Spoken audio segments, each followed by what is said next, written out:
discrimination in housing contributes to the persistence of broader inequalities in housing, in homeownership, in neighborhoods, access to education, wealth building.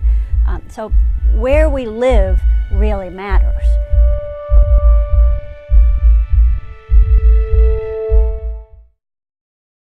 In order to know just how big a problem housing discrimination is, the Department of Housing and Urban Development uses a measurement method that's called paired testing.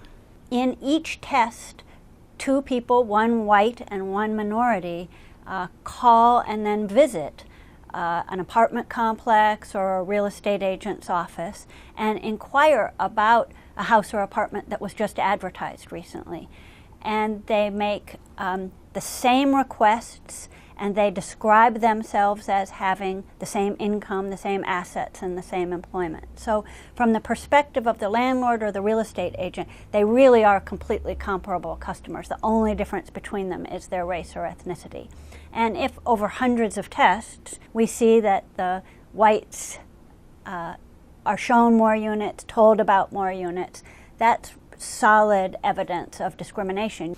And if our work can rigorously and responsibly measure how often that's happening, we can contribute to progress towards eliminating that unfairness. So our new study results find that both the white customer and the minority customer are treated politely.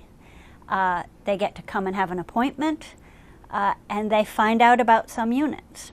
But when you compare their treatment, you discover the whites saw more units or was told about more units. So what's troubling about this kind of discrimination is how hard it is to detect.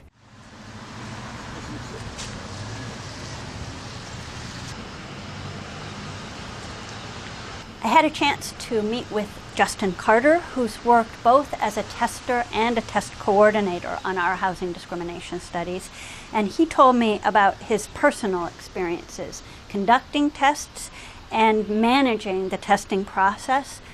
So Justin, I've done a huge amount of research testing in my life, but I've never really been a tester. So I have no idea what it's like to walk in the door and actually do the testing myself.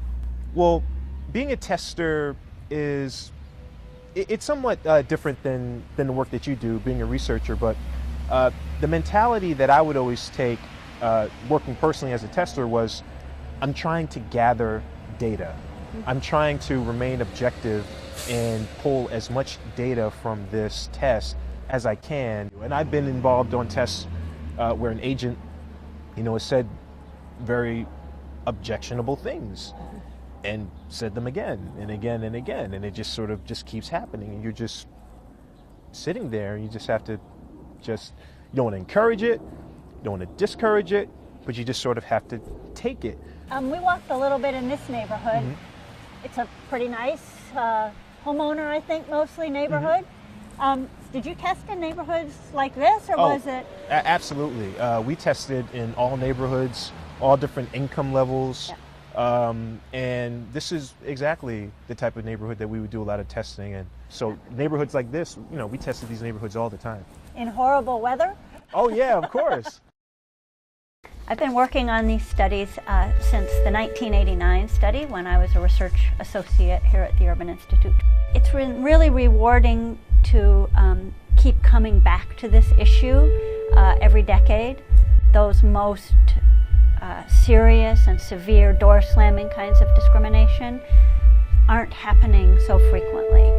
But it's disappointing too to conduct a study of housing discrimination in 2012 and find that it still persists.